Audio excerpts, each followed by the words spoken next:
Commander Zextul's 4 eyes narrowed as he watched the human female crouch beside the injured Vorthak pup. The massive predator species was known throughout the galaxy for their territorial nature and protective instincts. A mother Vorthak would tear apart a starship to protect her young.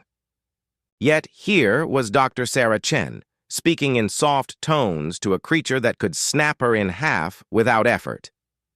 "Captain," his communications officer hissed, "the mother approaches. Sensors indicate extreme agitation."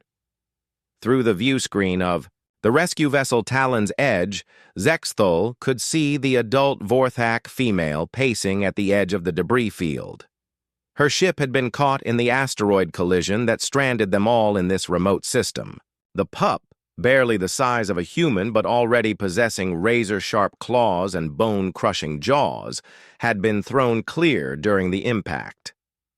"Dr. Chen," Zextul spoke into his communicator, "you need to evacuate.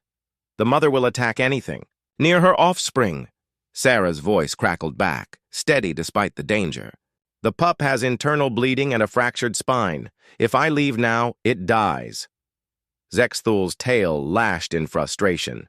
In his 20 cycles commanding rescue operations, he had seen countless species react predictably to threats against their young.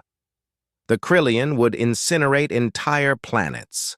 The Nexari would wage century-long wars. The Vorthak would simply kill everything in sight until the threat was eliminated. Yet the human remained. "The medical bay is prepared," Dr. Chen continued, her hands moving with practiced precision as she stabilized the creature. "But I need to move slowly. Any sudden motion could sever the spinal cord completely." The mother Vorthak's roar echoed.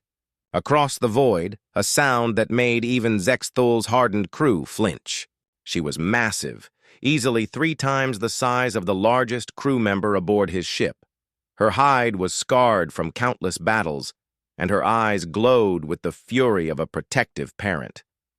"She's moving toward you," the sensor operator reported. Sarah looked up briefly, meeting the approaching Vorthak's gaze. Then she did something that defied every instinct of every sentient species Zextul had ever encountered. She placed herself between the injured pup and its mother, not as a threat, but as a shield. "Easy, Mama," Sarah whispered, though the massive predator couldn't understand her words. "I'm trying to help." The Vorthak mother stopped mere meters away, her claws extended, every muscle tensed for attack.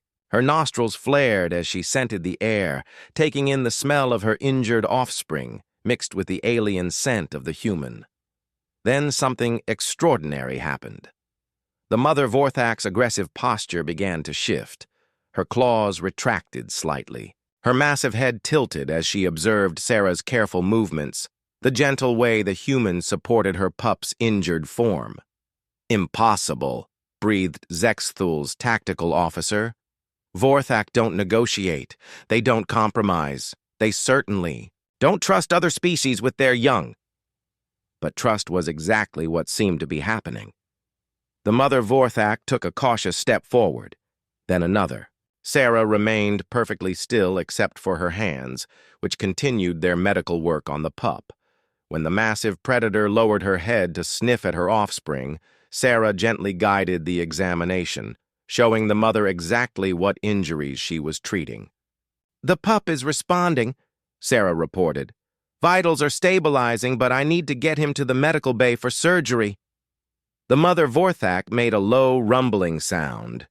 Not quite a growl, but something more complex.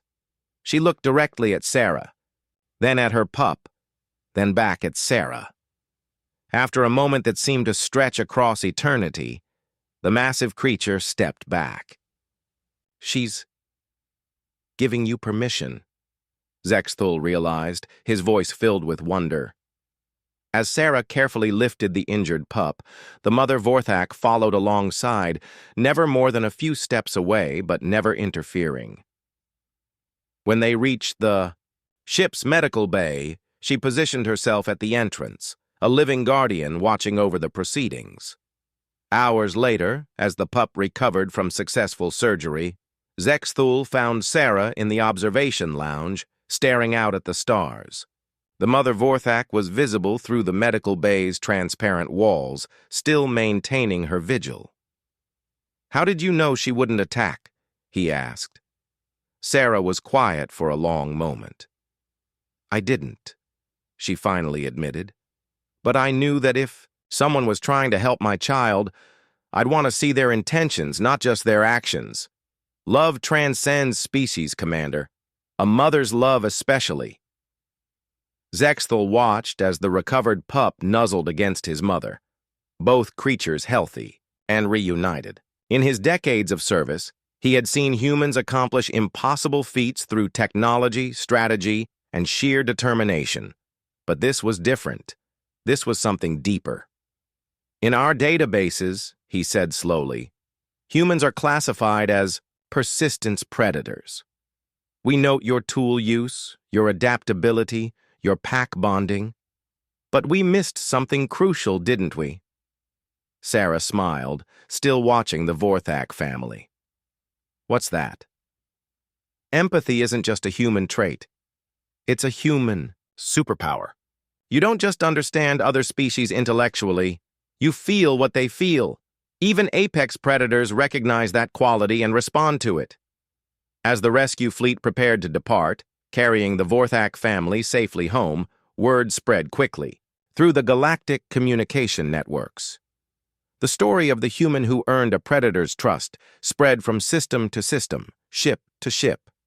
In council chambers across the galaxy, species that had viewed humans as merely another spacefaring race began to reconsider.